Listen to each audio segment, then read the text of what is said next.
გაგაცნობთ საქართველოს მართლმადიდებელი ეკლესიის წმინდა სინოდის 28 აპრილის ოქს. 2026 წლის 28 აპრილს საქართველოს საპატრიარქო რეზიდენციაში გაიმართა საქართველოს მართლმადიდებელი ეკლესიის წმინდა სინოდის ხდომა.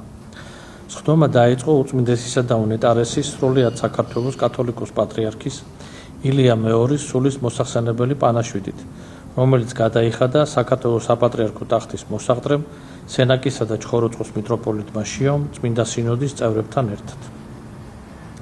ამის შემდეგ წმინდა სინოდის ხდომა გახსდა საპატრიარქო ტახტის მოსაყდრემ სენაკისა და ჩხოროწყუს მიტროპოლიტმა შიომ, რომელმაც წმინდა სინოდის წევრებს გააცნო ხდომის დღის წესრიგი. ხდომის მდივნად არჩეულ იქნა გორისა და ატერის მიტროპოლიტი ანდრია. ხდომას არ ესწრებოდა წილკნისა და დუშეთის მიტროპოლიტი ზოსიმე. პირველი.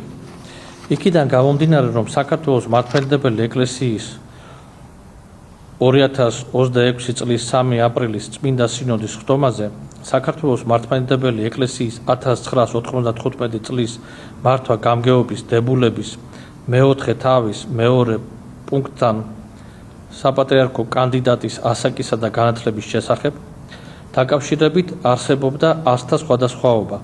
საპატრიარქო ტახტის მოსაყდრემ სენაკისა და ჩხოროწყუს მიტროპოლიტმა შიომ წმინდა სინოდის წევრებს შესთავაზა გამოეთქვათ მოსაზრებების საკითხების თაობაზე, რათა ჩამოყალიბებულიყო წმინდა სინოდის საბოლოო პოზიცია. აზრი გამოთქვეს ჭიათურისა და საჩხერის მიტროპოლიტმა დანიელმა, ვანისა და ბაღდათის მიტროპოლიტმა ანტონმა, დასავლეთ ევროპის მიტროპოლიტმა აბრაამმა, მიკოსისა და ცხინვალის მიტროპოლიტმა ისაიამ, რომელმაც საკითხთან დაკავშირებით წარმოადგინა თავისი მიმართვა წმინდა სინოდისადმი. ეს მიმართვა იქნება დანართი სახით წარმოდგენილი ბეჭდურ ვერსიაში, რომელიც გამოქვეყნდება. ასევე საკითხებზე იმსჯელეს ცურტაველმა მიტროპოლიტმა ვახტანგმა, მროվել ურბნელმა მიტროპოლიტმა იობმა, აბა ალავერდელმა მიტროპოლიტმა დავითმა, ახალქალაქის კუმურდოსა და კარის მიტროპოლიტმა ნიკოლოზმა, ფოთისა და ხობის მიტროპოლიტმა გრიგოლმა, ახალციხისა და ტაო-კლარჯეთის მიტროპოლიტმა თეოდორემ, ხონისა და სამტრედიის მიტროპოლიტმა საბამ, ზუგდიდისა და ცაიშის მიტროპოლიტმა გერასიმემ, მესტიისა და ზემო სვანეთის მიტროპოლიტმა ილარიონმა, გორისა და ატენის მიტროპოლიტმა ანდრიამ, ჭყონდიდელმა მიტროპოლიტმა სტეფანემ, ქუთათელ გაენათელმა მიტროპოლიტმა იოანემ, დმანისისა და აგარაკ-ტაშირის მთავარეპისკოპოსმა ზენონმა, სტეპანწმინდისა და ხევის მთავარეპისკოპოსმა იეგუდიელმა, სხალთელმა მთავარეპისკოპოსმა სპირიდონმა, ბოლნელმა მთავარეპისკოპოსმა ეფრემმა, ბოდბელმა მთავარეპისკოპოსმა იაკობმა, ყიბულისა და თერჯორის მიტროპოლიტმა გიორგიმ, თიანეთისა და ფშავ-ხევსურეთის ეპისკოპოსმა მიქაელმა, სურამისა და ხაშურის ეპისკოპოსმა სვიმეონმა, ბარნეულისა და ჰუჯაბის ეპისკოპოსმა გიორგიმ, გარდაბნისა და მარტყოფის ეპისკოპოსმა იოანემ, ბელგიისა და ჰოლანდიის ეპისკოპოსმა დოსითემ, ჩრდილოეთ ამერიკის ეპისკოპოსმა საბამ, ნიკორწმინდელმა ეპისკოპოსმა ვახტანგმა. წმინდა სინოდის ყველა წევრის მიერ აღინიშნა ერთსულოვნების განსაკუთრებული მნიშვნელობა. არსთა გამოთქმის შემდგომ საპატრიარქო ტახტის მოსაყდრემ სენაკისა და ჩხოროწყუს მიტროპოლიტმა შიომ კენჭისყრაზე დააყენა ზემო აღნიშნულ საკითხებზე მსჯელობის გაგრძელების მიზანშეწონილობა. წმინდა სინოდის უმრავლესობა კენჭისყრით დაეთანხმა საკითხების განხილვის შეწყვეტას. ამასთან დაკავშირებით ახალქალაქის კუმურდოსა და კარის მიტროპოლიტ ნიკოლოზ ჰქონდა განსხვავებული მოსაზრება.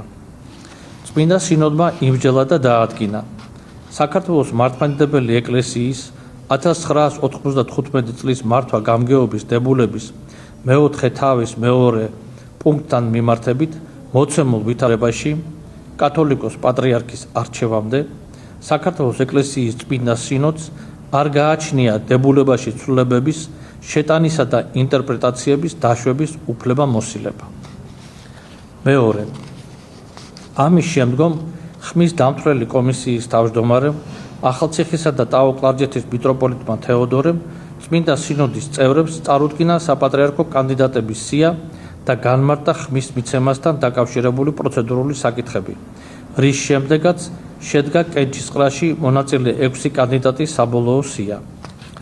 პირველი საპატრიარქო ტახტის მოსაყდრე სენაკისა და ჩხოროწყუს მიტროპოლიტი შიო. მეორე ბროվել ურბნელი მიტროპოლიტი იობი. მესამე ფოთისა და ხობის მიტროპოლიტი გრიგოლი. მეოთხე მარგვეთისა და უბისის ეპისკოპოსი მელქისედეკი.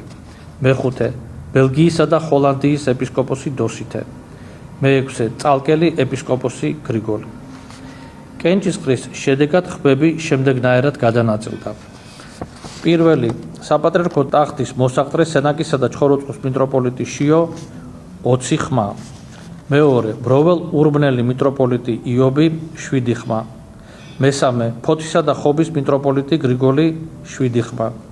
მარგვეთისა და უბისის ეპისკოპოსი მელქისედეკი ხმის გარეშე. მეხუთე ბელგიისა და ჰოლანდიის ეპისკოპოსი დოსითე 1 ხმა. წალკელი ეპისკოპოსი გრიგოლი 2 ხმა. ერთ ბიულეტენზე არც ერთი კანდიდატის სახელი არ დაფიქსირდა, ამიტომაც ის ბათილად იქნა მიჩნეული. ამგვარად, გაფართოებულ კრებაზე საპატრიარქო კანდიდატებად წარდგებიან: პირველი საპატრიარქო ტახტის მოსაყდრე სენაკისა და ჩხოროწყუს მიტროპოლიტი შიო. მეორე ბროվել ურბნელი მიტროპოლიტი იობი. მესამე ფოთისა და ხობის მიტროპოლიტი გრიგოლი. პროცედურის დასრულების შემდეგ ხმის დამცველმა კომისიამ შეადგინა კომისიის წევრების მიერ ხელმოწერილი და ბეჭედ დასმული ოქმი, რომელიც დანართის სახით იქნება გამოქვეყნებული. მესამე ჭიათურისა და საჩხერის მიტროპოლიტმა დანიელმა წმინდა სინოდს გააცნო ტექსტი საქართველოში ქრისტიანობის სახელმწიფო რელიგიად გამოცხადების 1700 წლის საიუბილეო თარიღისადმი მიწვრილ მოლოცვითი მოგზაურობის შესახებ. სხდომის დასასრულს მდელმთავრებმა საპატრიარქო კანდიდატებს მიულოცეს კანდიდატებად გამორჩევა, მადლობა შესწირეს უფალს და აღავლინეს ლოცვა. ყველას გისურვებთ ღვთის წყალობას, ღმერთი იყოს თქვენი მფარველი.